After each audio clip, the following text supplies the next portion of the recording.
Access to Democracy is made possible by donations from the following organizations. Thomson Reuters, a global company with expertise and insight to unravel complex situations in the areas of law, tax, compliance, government, and media. Their worldwide network of journalists and editors keep customers up to speed on relevant global events. Thomson Reuters, The Answer Company. The division championship Minnesota Twins are looking to go all the way to the World Series in 2024. Bolstered by inspirational shortstop Carlos Correa, a healthy Brian Buxton, and rookie phenom Royce Lewis, plus a pitching staff led by Pablo Lopez and an outstanding bullpen featuring Johan Duran, the Twins are the best bargain in the major leagues, and Target Field is the best venue in baseball. Established in 2007, 45th Parallel Spirits was among the first 50 micro-distilleries in the United States. Based in New Richmond, Wisconsin, all aspects of production occur at our facility. If you're interested in visiting and learning more about the 45th Parallel Distillery, please check our website and plan a visit to tour our facility and taste our spirits. Truestone Financial, with locations in Minnesota and Wisconsin, has proudly served its members since 1939. Truestone engages, educates, and supports its members to ensure they have the tools to empower their financial well-being. Truestone Financial, your neighborhood credit union. Learn more at truestone.org.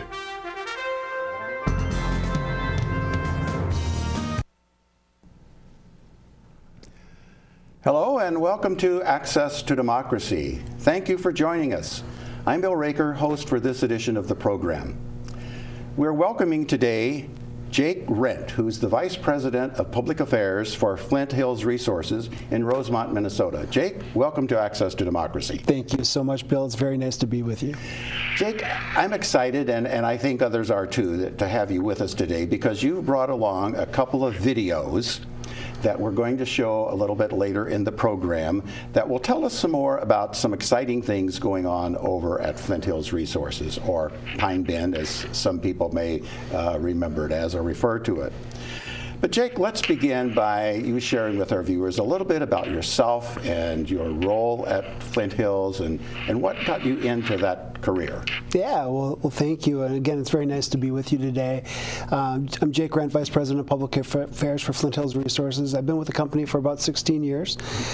Before that, I spent some time working for Weber Shandwick, a local public relations agency.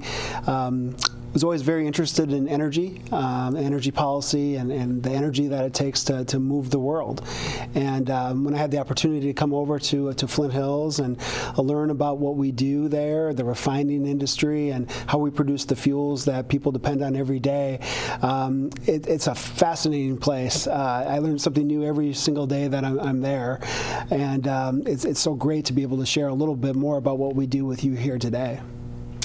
Well, what have been some of the challenges that you've helped the refinery work through over some recent times?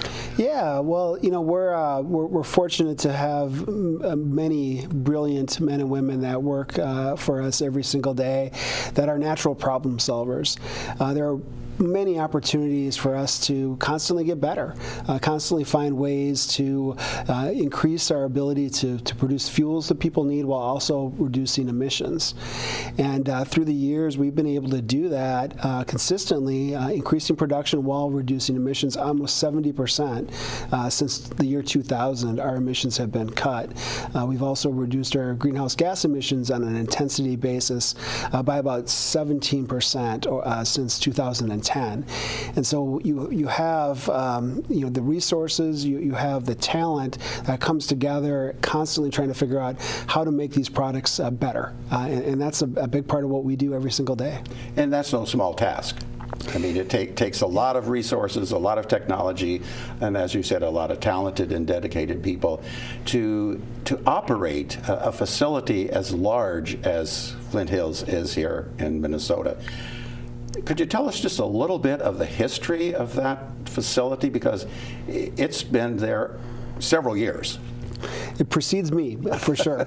It was established actually in 1955 as the Great Northern Oil Company, one of a handful of refineries that were around at the time, mostly supplying Minnesota and the upper Midwest.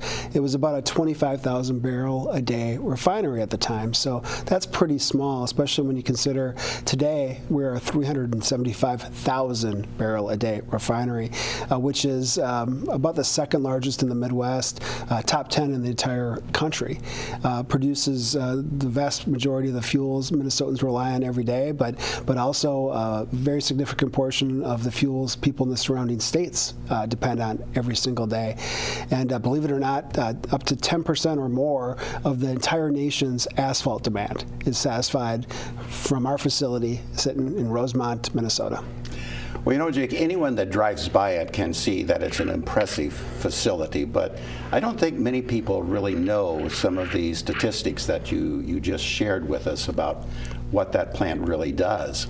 And one of the videos that you've brought, maybe this is a good time for us to take a look at this video, to just show our viewers how massive this production facility really is. And I think it kind of explains itself, so we'll let it play, and then we'll talk a little bit about what they're seeing. So are we ready to show the video?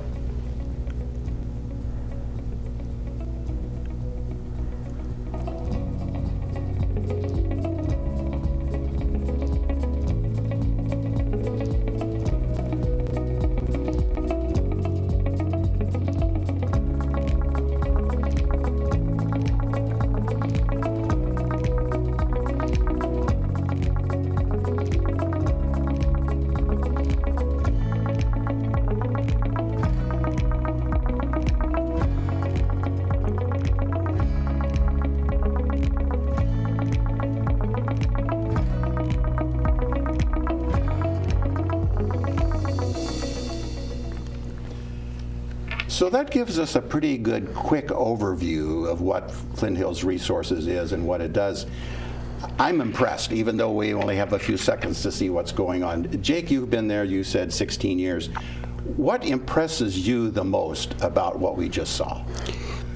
I think all the moving parts and all the people that work there, over 1,000 every day, plus upwards of anywhere from 500 to 3,500 contractors on site on any given day, doing work, maintenance work, keeping the refinery running the way it should, running safely, producing these fuels in an environmentally responsible manner, and constantly innovating. Bringing all those resources together, over $200 million a year in just investments to make that refinery run like it should. The fact that happens truly in concert is almost poetic. When you have that many people doing that much work and all connected with a common vision of being the best. We want to be the best at what we do, be the most competitive refinery in the country, and that means being safe. That means being environmentally responsible. That means producing these products that people rely on every single day, and we take a lot of pride in that.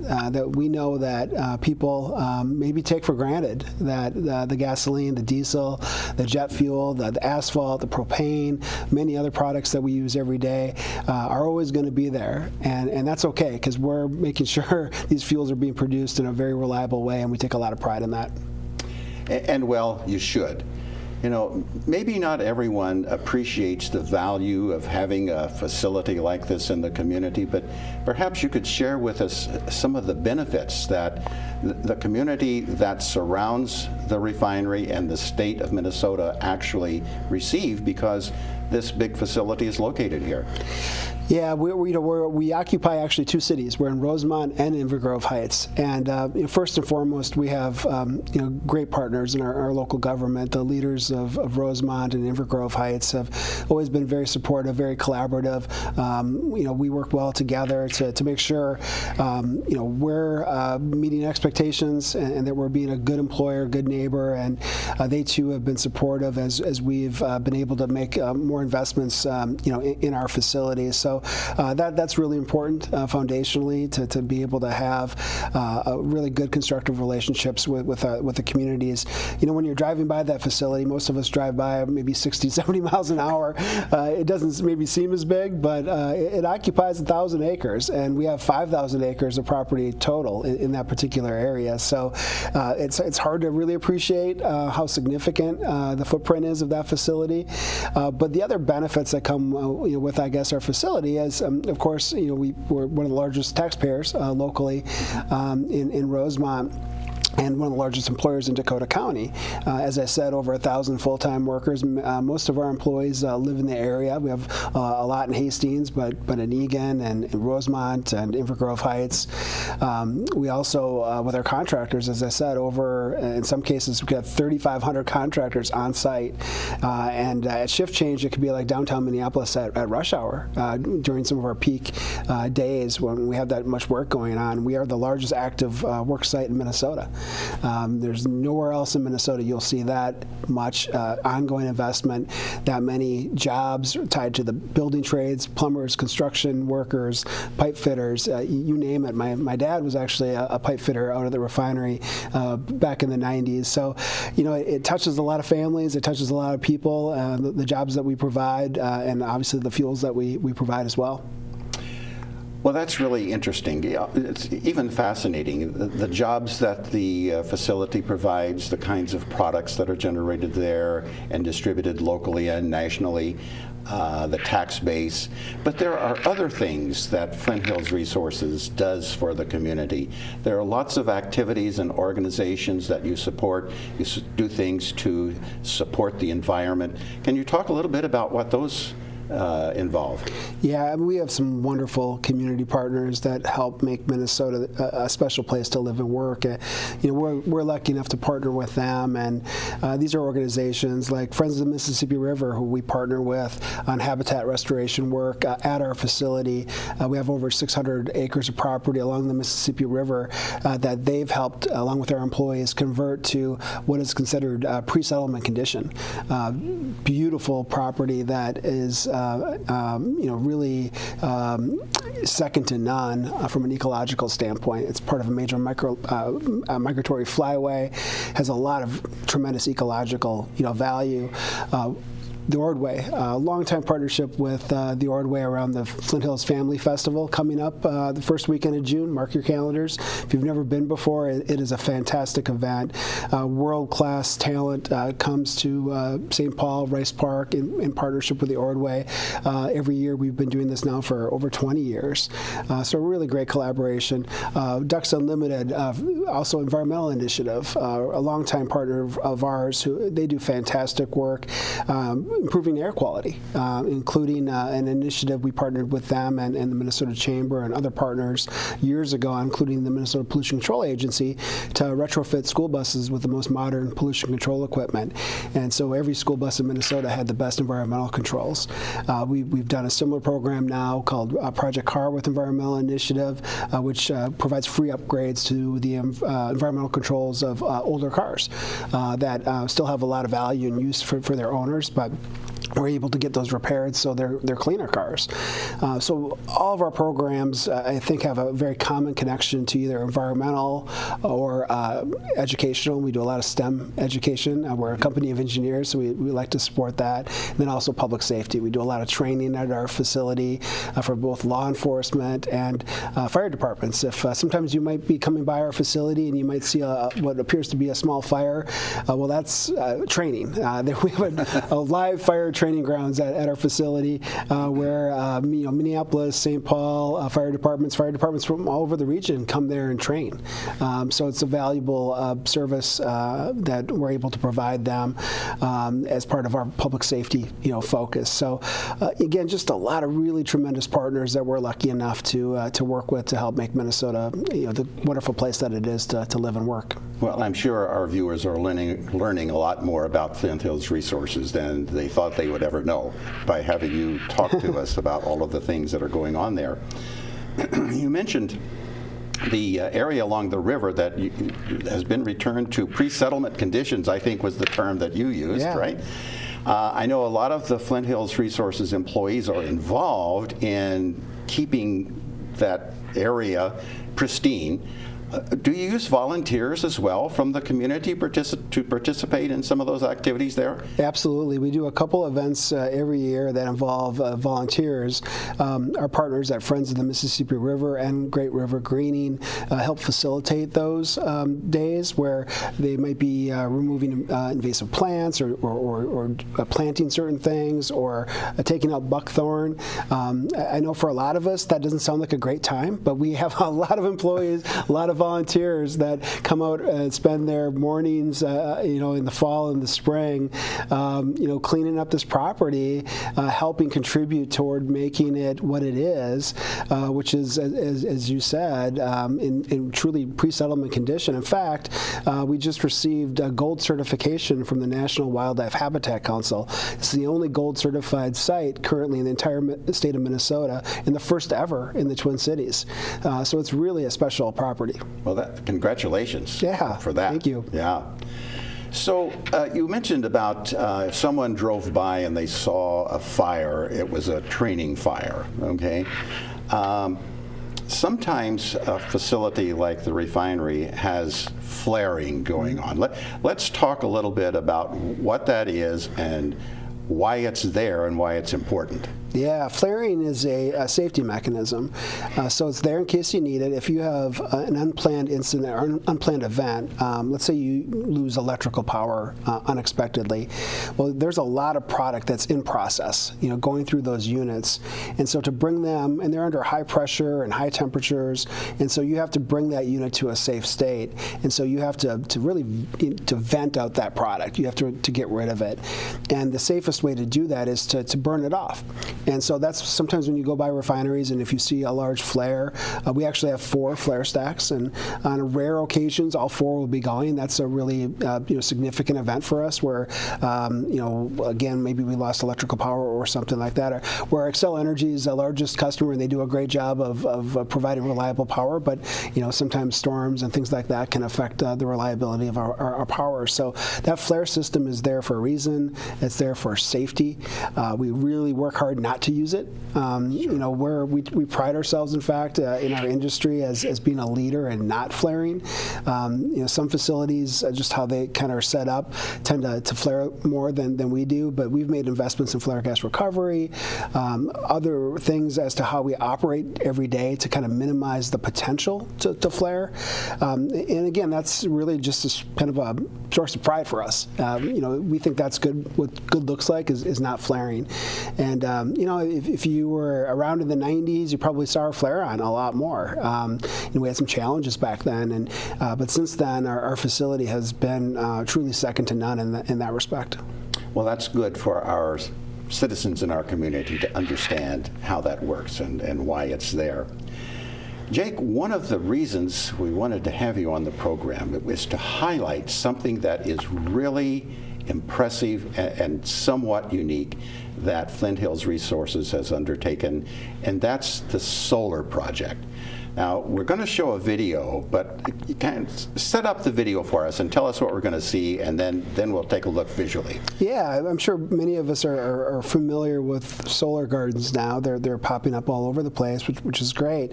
But this is unlike any solar complex or installation in the country. It's truly the first of its kind, and both in terms of its size and its application. So it is considered what we would call a behind-the-meter solar installation, which means it's directly tied to our facility. It's not power that goes to the grid, the electric grid. It's not a utility solar project where they take the power and then it's shared on the grid to all the customers. For us, this is behind the meter. It's directly tied into our facility.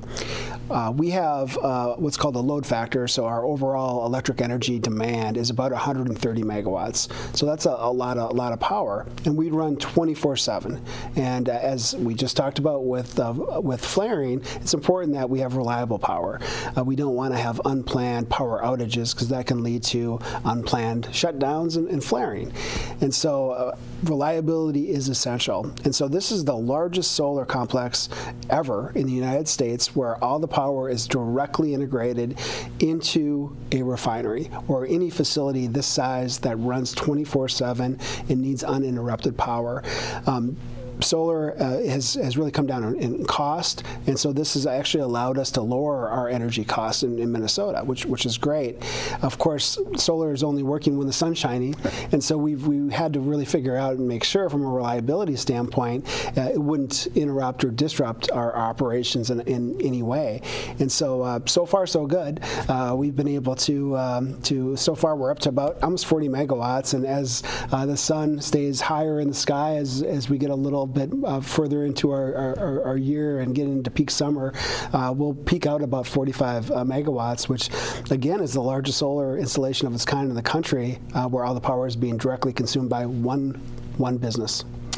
That's a great build-up, Jake. Let's take a look now and see what you've been talking about. Can we see the video? There it is. What are we looking at, Jake? Yeah, you're looking at a whole lot of solar panels. How many? In fact, there's over 120,000 solar panels as part of this installation. It occupies about 350 acres of our property. This property was primarily, we owned it all before. It was what we kind of refer to generally as buffer property. And it's mostly to the west of the refinery along Rich Valley Boulevard. A portion of it is on the same side of the road as the refinery. So it occupies a pretty good footprint, but all property that's real kind of tucked in close to our facility. So it really kind of complements things. And what's also cool is we're able to now open up, I guess, a western front in terms of our habitat work, because we're going to plant pollinator-friendly habitat there and add that to our overall habitat program. Well, it's a short video. I wonder if I could ask the director to play that video again, because it's just amazing to see 120,000 solar panels out there. Could we take another look at that video? There we go again. Yeah, it's hard to do it justice, and if you're driving around, it's worth driving through that area if you've not been there in a while to give it some scale. But from a drone standpoint, I was going to say these are drone shots, drone videos. Yep, absolutely. It's the best way to really kind of to really see it and kind of appreciate what 350 acres of solar panels. And again, that's 45 megawatts, worth of power. I believe that is approximately enough power to power over 8,000 homes for a year. So it is a significant amount of power. That is a lot of power. Yeah. It's a lot of power. We also have, complementing this, combined heat and power, which is a unit that takes kind of extra steam plus natural gas to produce electricity. So that produces about 50 megawatts. This produces 45. And so combined, almost 70% under optimal conditions of our power comes from extremely energy efficient resources. And so that has helped make us one of the most energy efficient refineries in the entire country. We're first quartile. In fact, we just received Energy Star recognition from the US EPA for the 5th year in a row. Well, this solar farm, I guess is what you can refer to it as, is a major initiative. It's a major undertaking. What motivated Flint Hills Resources to do this? What's the objective, and what kind of investment is being made in that solar farm? Yeah, so this was something we had really explored for 5 to 7 years, and we have a lot of property as we talked about, and we're also located near a significant transmission line system, and so we had a lot of solar companies that were interested in either buying some of our land or leasing our land for solar, and so instead of doing that, we thought, well, maybe we should look at using some solar just to help power some of our operations. Our electric energy rates in Minnesota for large industrials are not as competitive as the Gulf Coast, which is our competition. And so we're in the commodity business, so all of our energy inputs are part of our ability to stay competitive. And we're disadvantaged in that area. So we've been certainly incentivized to be more energy efficient. That helps, but also to find a way to produce power more cheaply makes us more competitive. And so as solar prices have gone down, it's become much more economic to make an investment like this. This is the first of its kind, as we talked about in the country. It was about a $75–80 million investment in solar, and for us, again, it's made us more energy competitive. So that's certainly been part of it. It also puts our buffer property to more productive use, and that creates mutual benefit as well with the city and others. So it just seemed to be a really good win-win. The big trick was how do you figure out the right size? Yeah. And so that's what we spent a few years trying to figure out, and then working with different developers on the configuration, because again, this has not been done before, and we wanted to make sure we did it right. So we're happy that it's up, and so far so good. Terrific. Jake, as we wrap up the last couple of minutes of the program, there's something else I wanted you to mention, and that's the Community Advisory Council. Can you give us a minute or two on what that organization is and what it does? Yeah, it's a really important organization. It's been around a long time. In fact, I believe it's the longest standing Community Advisory Council in the country, and CAC for short, Community Advisory Council. This is an independent organization that we helped establish over 20 years ago. It's made up of community members, selected from the entire area around the refinery, from Egan, Rosemont, Inver Grove Heights, and even further out, that meet monthly with our leadership. We provide updates as to our environmental performance, safety, different projects. They provide us input on how we're doing, making sure we're meeting the expectations of the community. If there are concerns, we address those concerns.